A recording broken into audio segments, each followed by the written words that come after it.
नमस्कार ममता ब्लॉग्स को आपको स्वागत। आसतु आज सावित्री व्रत उपलक्षे मु कौन कौन पूजा पाई कौन कौन नहीं आपको देखेबी। आज तो टी डेरी हो गला मु घर कम सारिकी मोर पूजा करने को मोर टी आज डेरी हो गला तेबे के मुझे सब सजाड़ देपर जी पूजा करी।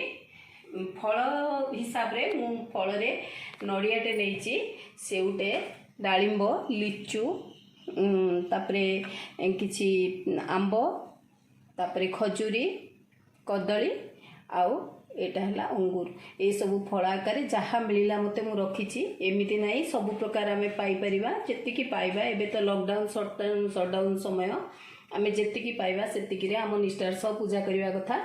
आउ शाढ़ी मोर गोटे थिला शाढ़ीटे आउ किछि फूल मांकर फूल सिंदूर खंडे कजल आउ शंखा जे कि आमर निहाती दरकार पूजा करने मांकर दुईपट दुईपट पूजा करी पिंधिबी। तापरे आउ सागु बतुरई सागु आ मुग बतुरई मुग ए सब जिनस नहीं मु पूजा करने आ पूजा सामग्री जहाँ दीप धूप झुणा आउ सबकि मु ठाकुर पाखे सजाड़ देछि। आउ तो आम मंदिर एवं जावाई बंद तेणुक मु घरे आज पूजा करी मु ठाकुर पाखे सजाड़ देछि। वर्तमान जीवी पूजा करी आउ पूजा सरिले आपण को आउ सागुर पणाटा देखेबी केमती होउची। वर्तमान मते इखना पूजा करिया पड़िबो मु सब सामग्री नहीं आम ठाकुर घरे सजाड़ी पूजा करी। तापरे मु आपण को सागुपणा विषय कहबी रहुची। Thank you.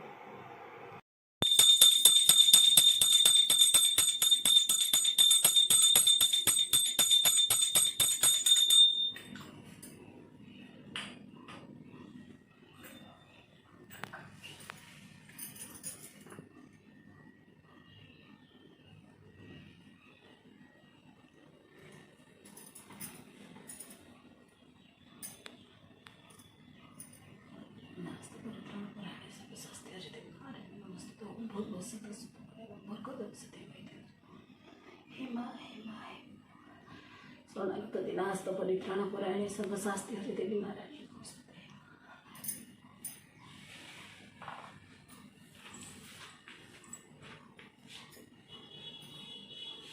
आसतु एबे आमर पूजा सरी जाइछि आ मु मध्य पूजा सारिकी मोर से जो शाढ़ीटी पूजा करी माँ को छुआईकी पिंधि देइछि। वर्तमान मु जो फल पूजा करी सागु पूजा करी से सब जिनस को मु एकत्रित करी सागु पणा प्रस्तुत करी। मु कही आपन को मु पणा प्रस्तुत करी आपन को देखेबी। आसतु देखिबा मु पणा किभली प्रस्तुत करछि आ कोन कोन नेइछि। सागु पणा प्रस्तुत करने मु प्रथमे सागु नहीं कि बतुरे देती कालीठू सागु गोटे कप बतुरे देती से फुलिकी एतिक हो जाइए। आ मुग अधा कप बतुरे देती से एतिक हो जाइए। आ दही नहीं गोटे कप तापरे सबू जी पूजा करी गोटे गोटे फल ताको काटिकी ये रखिदे। आउ एठी नड़ियाटी जो पूजा करी कोरिकी रखी चीनी तापरे किछि ब्लैक सॉल्ट रखी तापरे पछरे डेकोरेशन करिया पई किछि डेकोरेट करिया पई किछि आंब आउ से डालिंब रखी डालिंब मंजी रखी। चलतु प्रस्तुत करबा एथिरे हमर सागुपणा। सागुपणा प्रस्तुत करने पई आमे प्रथमे जो सागुटा बतुरई थिली ताको आधेरे रखी दोची। सब सागु गुडी को एथिरे रखी दोची। मुग मध्य रखी दोची आधेरे। मुग गुड़िक फुली जाइए गजा भली हो जाइए टिके टिके। तापरे दही गोटे कप दही नहीं थी से दही पकई दोची। किछि ब्लैक सॉल्ट नहीं थी पकईची। नड़िया टिक पकई दोची। आउ चीनी आपन को टेस्ट अनुसार चीनी हो कि मिश्री हो केते मिश्री ऐड करती। मु आज मिश्री रखिनी से लगी चीनी ऐड करदेली ना गुड़ भी केतेक व्यवहार करती। आउ चीनी आपन को टेस्ट अनुसार आपन चीनी ऐड करिवे। आउ सब फल पकई देछि। देखंतु ये जो फल पूजा करथिली सेउ आंब लिचु सबू सेगुड़िक छोट छोट काटिबे ना मिसबनी सहजरे सबू पकईदबा। आमे तापरे आर प्रोसेसिंग करवा।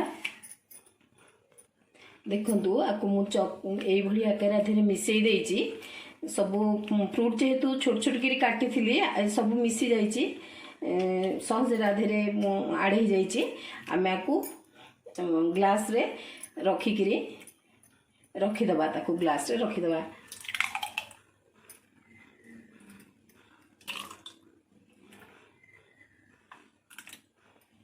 एटा बहुत टेस्टी पणा।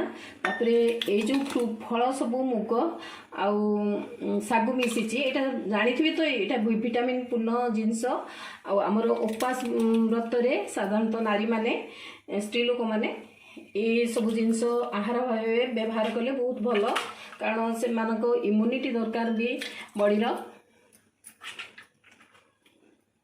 एटा गोटे बहुत भल टेस्टी जिनसटा भी आम जो आपको प्रस्तुत करुचे एमती करिकी प्रस्तुत कले एटा बहुत बढ़िया लागिबो, बहुत सुंदर दिशुची।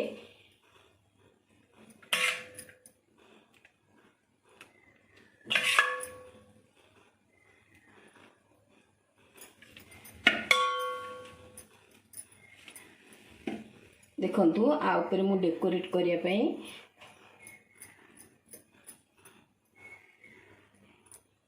आंबर स्लाइस रखी थी काटिकी।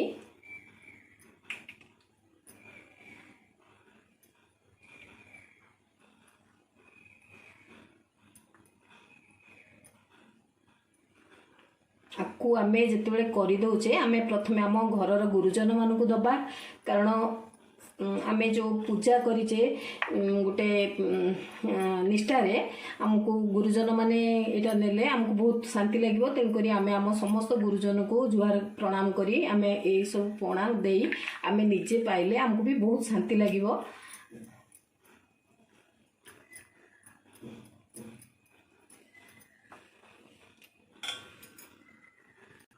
देखो आज प्रस्तुत हो गला मोर सागू पणा हेल्दी आउ टेस्टी तासांकु बहुत सुंदर भी लगुच। एमती प्रस्तुत हो गला यहाँ को आम घरे थी मो स्वामी की देवी वर्तमान आम पिला माने भी खाइबे।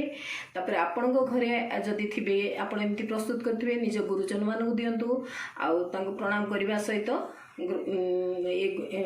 पणा आपण पिंतु। आज भली दिन में बहुत बढ़िया लगे, बहुत निष्ठार सहित कर सब कले निज मनटा बहुत शांति लगे। आउ देखो आज मुझे सागु पणा प्रस्तुत कली आ प्रस्तुत प्रणाली आपन को भल लगुले आपण मो वीडियो को लाइक करेंगे, शेयर करेंगे, सब्सक्राइब करेंगे भूलिए। रोची ममता नंद, थैंक यू।